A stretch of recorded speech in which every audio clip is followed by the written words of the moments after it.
வணக்கம், வாழ்க வளமுடன். கும்பராசி அன்பர்களுக்கும் நேயர்களுக்கும் ஆனந்த வணக்கங்கள். இப்போ கும்பராசிக்கு உங்கள் ராசிக்கு 5ஆம் இடத்துல குரு வருகிறார். இன்னும் சற்று மாதத்தில் 7ஆம் இடத்துக்கு போவார். ஆனால் தை மாதம் எப்படி இருக்கும் அப்படின்னு பார்த்தீங்கன்னா உங்களுக்கு தாங்க நல்லா இருக்கு. இது வரைக்கும் பார்த்தீங்கன்னா போராடி வெற்றி பெற்றிருப்பீங்க, போராடி ஜெயிச்சிருப்பீங்க. குடும்பத்தில் உற்றார் உறவு சிறப்பு இல்லாமல் போயிருக்கும். அந்த உற்றார் உறவு வருகை அதிகமாக இருக்கும். அது ஒரு டானிக் மாதிரி அமையும். பெற்றவங்களுக்கும் பிள்ளைகளுக்கும் உடைய மன சங்கடங்கள் தீர்ந்து இப்போ குடும்பம் ஒற்றுமைக்குரிய வாய்ப்புகள் உண்டு. கணவன் மனைவிக்குடைய கருத்து வேறுபாடு நீங்கி நீங்களா போய் நீங்களே சமாதானம் ஆவது நல்லதுங்க. பிள்ளைகள் வழியில் கருத்து வேறுபாடு நீங்கி பெற்ற பிள்ளைகள் திரும்பி வருவதற்கு வாய்ப்புகள் உண்டு. மாணவர்கள் படிப்பில் கவனத்தை செலுத்தி நல்ல மதிப்பெண் பெறுவதற்கு 100% வாய்ப்புகள் உண்டு. உத்தியோகத்தில் பார்த்தீங்கன்னா பதவி பணி உயர்வு அல்லது பார்த்தீங்கன்னா உத்தியோகமே கிடைச்சிடும்.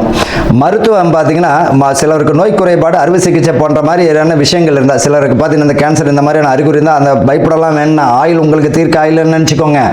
மருத்துவம் பார்த்தீங்கன்னா மருத்துவத்தில் முழு பலனை தந்துவிடும். நல்ல ஒரு ஆயுள் பலத்தையும் அதிகப்படுத்தி விட்டுருவார் இறைவன். இந்த காலகட்டத்தில் இவங்களை பண விஷயத்தில் கவனமாக இருக்கணும். வீடு ஆல்ட்ரேஷன் ஒர்க் பண்ணுறதுக்குரிய வாய்ப்புகள் உண்டு. புதுப்பிக்கிறதுக்கு வாய்ப்புகள் உண்டு. பூர்வீக சொத்துக்கள் கிடைக்கும். தந்தை வழியில் இருக்கக்கூடிய பூர்வீக சொத்து அமையும். மனை வழியில் பூர்வீக சொத்துக்கள் கிடைக்கும். ஆனால் ஆரோக்கியத்தில் மிக கவனம் தேவை. பண விஷயத்தில் கவனமாக இருப்பது நல்லது.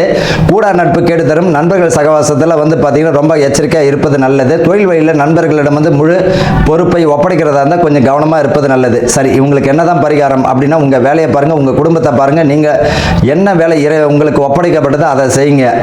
உங்கள் வேலையில் எந்த குறைபாடும் இல்லாமல் கரெக்டாக போங்க, நீங்கள் ஜெயிச்சிடலாம். அரசு அதிகாரிகள் கைவிட்டல் இருந்தால் காட்டியும் கொடுத்துருவார், மாட்டி விட்டுருவார். சூரியனை போன்ற பிரகாசமாக காட்டி கொடுத்துருவார் 100%.